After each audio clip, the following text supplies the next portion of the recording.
आप लोग बैठ जाइए, उनको देखने में प्रॉब्लम होगी ना, यहीं बैठ जाइए, व्यवस्था यहीं पे रहती है, यहीं पे सारा व्यवस्था यही देता। आ बाबा देखा तो देखा भिखारी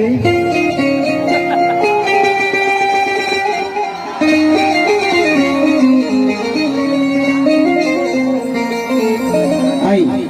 एगो गाना हमारे बहुत इन्हें बिचो में बाजार ला बहुत बड़ा कि दही के नदिया के तोहरा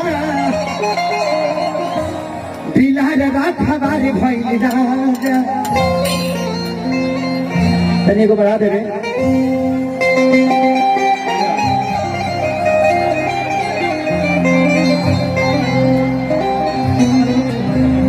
ले किया अपना पति से कह दिया कि का हो तू पटना में बस गई बड़ा छापरा में दूसरे घटना होता। क्या कह दिया रुपया कि सोना दई सदी दे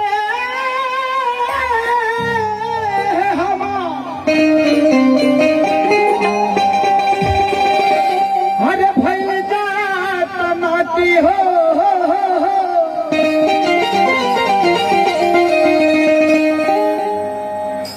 कि पटना में जाके दोबारा बाती हो।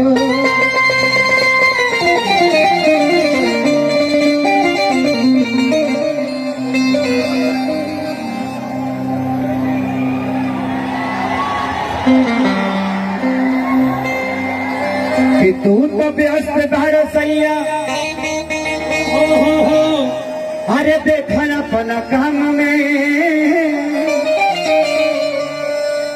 अभी खारी बेंजू बजाने लखे करिया के प्रोग्राम में।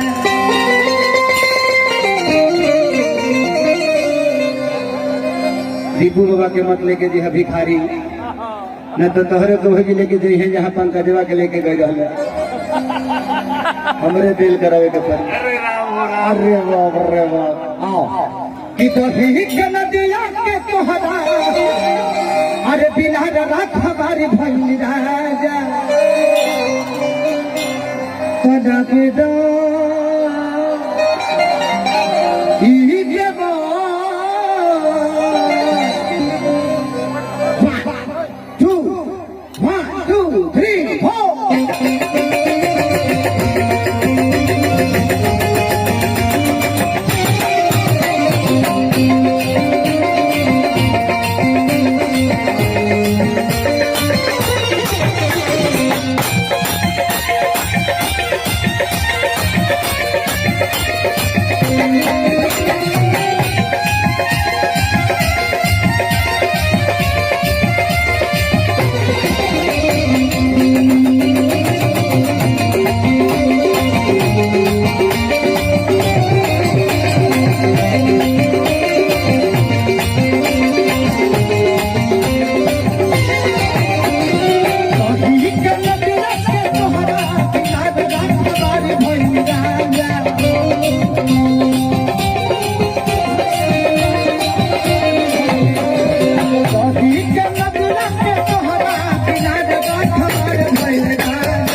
लगे जा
कहती है कितन मनाई खिलाई खुश खुश के जाके बैठ जाना कोना में रुस के कितन मनाई खिलाई खुश खुश के जाके बैठ जाना कोना में रुस के अरे लइका कहाए के गुजार मिले तो तैयार भइल राजा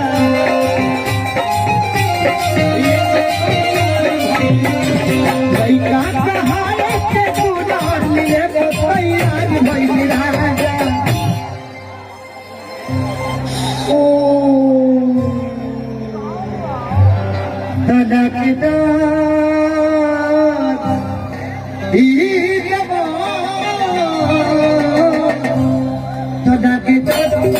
बड़ी कभी घाटी राजा लगे इतने बड़ी कभी घाटी राजा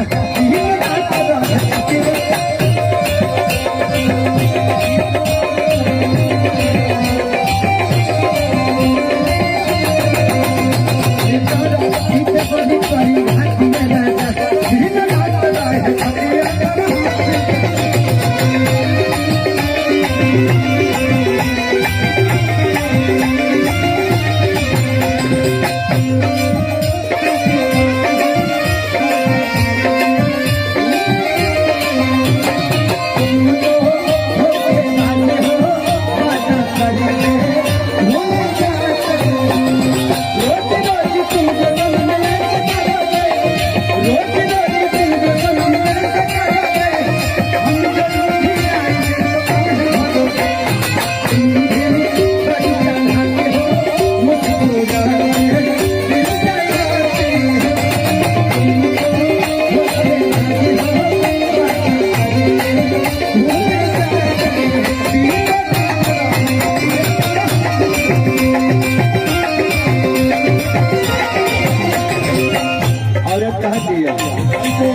बुझ गई है बाहल चल के डरामा इतना तो नहीं है खेसारी कराना बुझ गई है बाहल चल के डरामा कितना बताइए खेसारी कराना आते अब तू भी संभालो कि पानी सर से तर भइल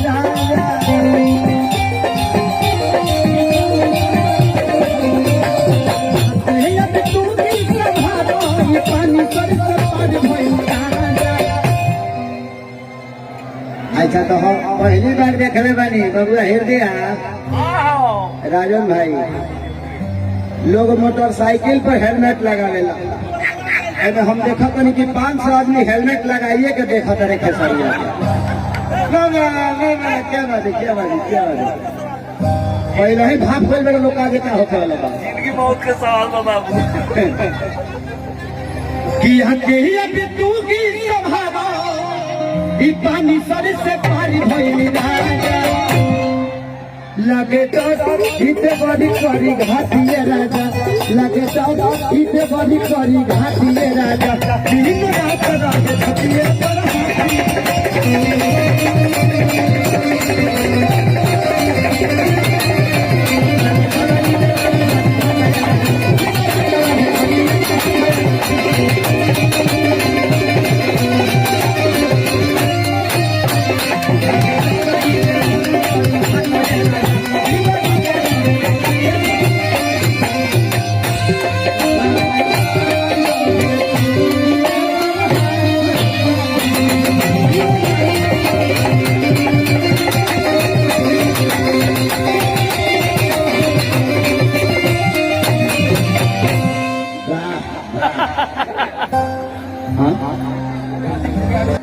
और इनके शादी में मैं रिसेप्शन में शादी के रिसेप्शन में मैं अभी कार्यक्रम बहुत 2-3 महीना पहले किया था 1 महीना 8 दिसंबर को किया था और करके उसके बाद मैं इन्हीं के लिए गाना गाया था कि नवंबर में जाइबू हमारी जान तो दिसंबर ले देना रही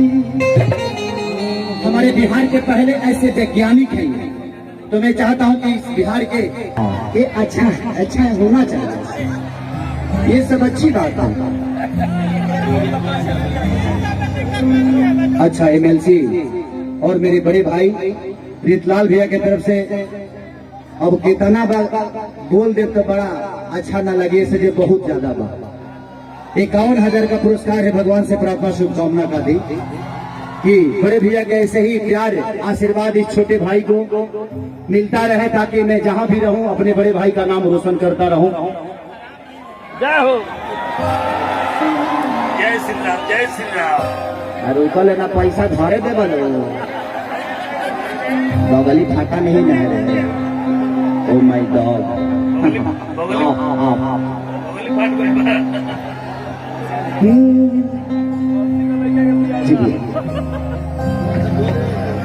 मैं स्टेज में चाहूंगा कि इधर से जो भी लोग खड़े हैं प्लीज आप लोग खड़े ना रहिए, आप लोग खाली कर दीजिए। यहाँ बाउंसर की जरूरत नहीं है, आप लोग निश्चिंत रहिए।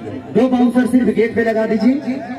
हाँ आराम से प्यार से सब लोग उतर जाए, किसी को उतारने की जरूरत न पड़े। आप लोग चढ़ते हैं तो पूछ के नहीं चढ़ते हैं, तो उतरते हैं तो क्यों पूछते हैं। हाँ